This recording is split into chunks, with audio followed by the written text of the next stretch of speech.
இந்த தூத்துக்குடி விளாத்திக்குளம் அந்த பொண்ணு +2 படிக்கிற பொண்ணு சாயந்தரம் பாத்ரூமுக்கு வெளியில் போயிருக்கு. அப்போது 2 குடிகாரனுங்கன்னு சொல்கிறாங்க. அந்த குடிகாரனுங்க அந்த பொண்ணை தூக்கிட்டு போய் பலவந்தமாக வன்புணர்வு பண்ணி கொலை பண்ணியிருக்கானுங்க. ரொம்ப கொடூரமாக அந்த பொண்ணு அவ்வளோ கொடூரமாக கொண்டிருக்கானுங்க. கழுத்து நெரிச்சு மேலெல்லாம் உடம்பெல்லாம் நெகத்தால் கீறி கண்ணு வெளியில் வந்து நாக்கு வெளியில் வந்து கை காலை உடச்சி இந்த மாதிரி இதுதான் ஃபஸ்ட்டு டைமா இந்தியாவில் நடக்கிறது தான் ஃபஸ்ட் டைம். இப்படி கொடூரமாக நடக்கிறது தான் ஃபஸ்ட் டைம். போன வருஷம் ஒரு 13 வயசு பொண்ணை ஒருத்தவங்க இந்த மாதிரி தான் கொலை பண்ணான். கை காலை உடச்சி தண்ணியில் கிணத்துக்குள்ளே தள்ளி விட்டு அப்புறம் ஒரு பெரிய பாறாங்கல் எடுத்து அந்த பொண்ணு தலையில் போட்டு 13 வயசு பொண்ணு. அந்த குற்றவாளி அவன் மேலே ஏற்கனவே இதே மாதிரி சின்ன குழந்தைய வன்புணர்வு பண்ணதுக்கான ஒரு கேஸ் இருக்கான். அது இல்லாமல் அவங்க சித்தியை கொலை பண்ண கேஸும் இருக்கான். அவன் எப்படி வெளில இருக்கான், எப்படி வெளில சுற்றுறான்? ஏன்னா அவன் பண்ணதுக்கு ஆதாரம் இல்லையா, வெளியில் விட்டுருக்காங்க. கேரளாவில் ஒரு இந்திக்காரன் ஒருத்தவங்க ஒரு 5 வயசு பொண்ணு பாலியல் வன்புணர்வு பண்ணி கொலை பண்ணான் இல்லையா, அவன் மேலே ஏற்கனவே 10 வயசு பொண்ணு வன்புணர்வு பண்ணதுக்கான கேஸு டெல்லியில் இருக்கான் பெண்டிங்கில். இங்கே வந்து 5 வயசு பொண்ணு பாலியல் வன்புணர்வு பண்ணி கொலை பண்ணியிருக்கான். இந்த நாட்டை சீரழிக்கிறது, குற்றவாளிகளுக்கு குற்றத்தை மறுபடியும் பண்ணுறதுக்கான காரணமாக இருக்கிறவங்களே இவனுங்க தான். அவனுங்களை ஜஸ்ட் குடிகாரனுங்க அப்படின்னு சொல்கிறது இது இல்லை.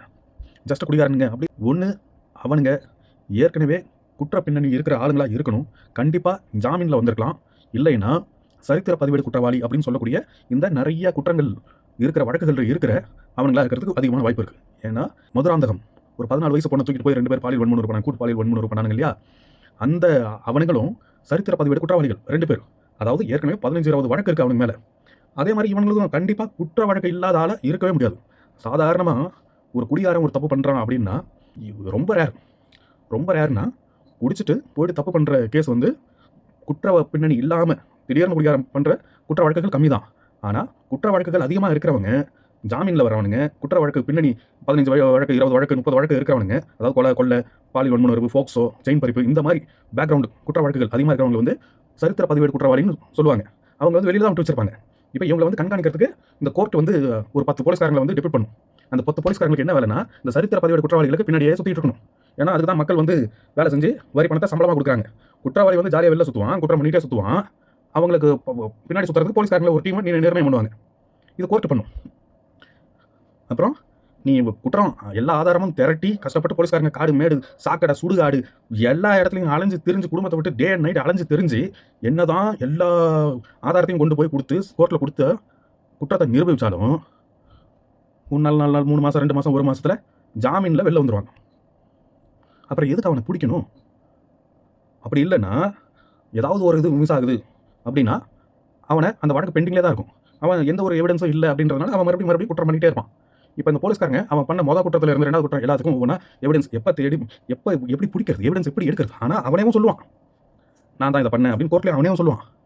ஆனால் அதுக்கு எவிடன்ஸ் இல்லைன்ட்டு வழக்கு பெண்டிங்லேயே இருக்கும்.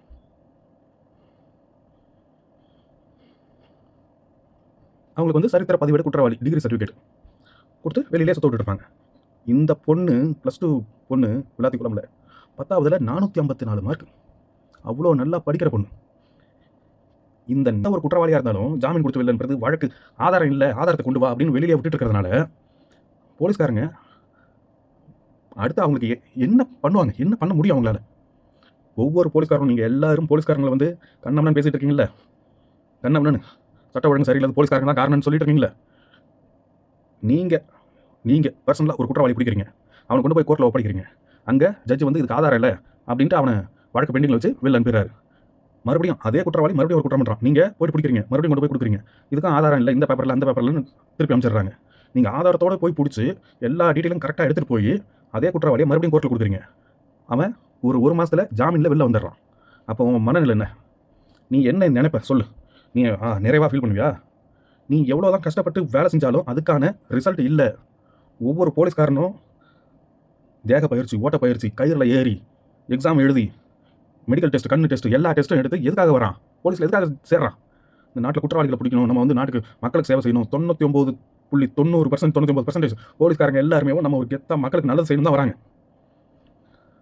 ஆனால் அவங்க குற்றவாளி போய் பிடிச்சிட்டு போய் கொடுக்கும்போது அவனை ஜாமீனில் விடுறது, ஆதாரம் பத்திரம் அவனை வெளில அனுப்புறது, இப்படியே இருந்தால் எந்த போலீஸ்காரன் இன்ட்ரெஸ்ட்டாக வேலை செய்வான்? எந்த போலீஸ்காரனுக்கு மக்களை காப்பாற்றணும்னு என்ன வரும்?